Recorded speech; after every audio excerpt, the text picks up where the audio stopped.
This is an introduction or introductory course about nanotechnology.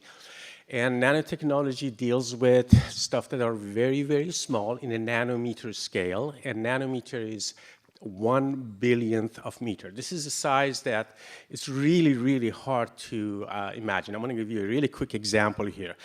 If I take the distance between Berkeley and LA and divide it into billion pieces, each piece is going to be less than 1 millimeter long, about this size. So imagine taking 1 meter and dividing into billion times. So this would be 1 nanometer. Of course, we're talking about atoms and molecules, and when you get to that stage, really, really weird things happen, and most of the laws of physics and chemistry don't apply anymore.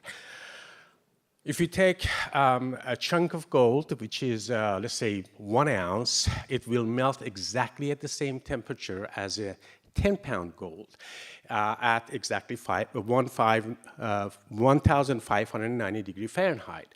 Now, if I take 2 or 3 atoms of gold and put it in the palm of my hand, it will evaporate. And there are lots of other weird phenomena happening at that scale.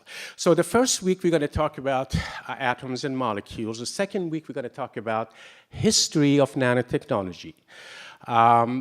Nature has been dealing with nanotechnology for billions of years, and we're getting a little bit smart and trying to look at nature for next generation of nanotechnology materials. When it comes to civilization, we have been using nanotechnology without knowing it for more than 1,000 years.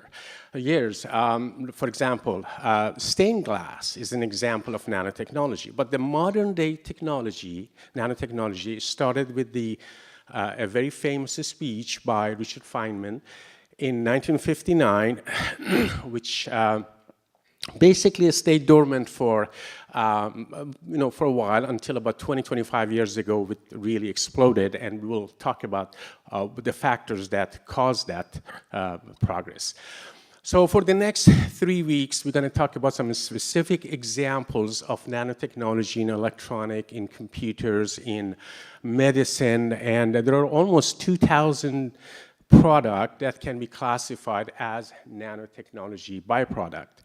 I'm going to give you one of my favorite examples. It's called Pillcam. You probably have heard of it.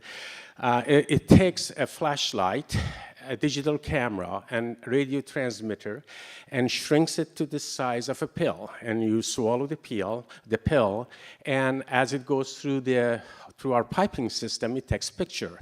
And at the end, it's cheap enough that you can just flush it down the toilet, and you don't have to retrieve it. And basically, it's going to replace colonoscopy and all the other oscopies that we probably have to go through eventually.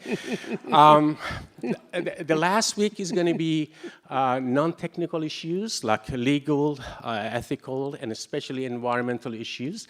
There is a product, you probably have heard of it, called carbon nanotube that's getting into lots of stuff, and they're just finding out that this product, if we inhale it, it basically behaves like asbestos, and we know what the asbestos does to our body. So lots of neat stuff. It's a fun class, and I hope to see you in the class.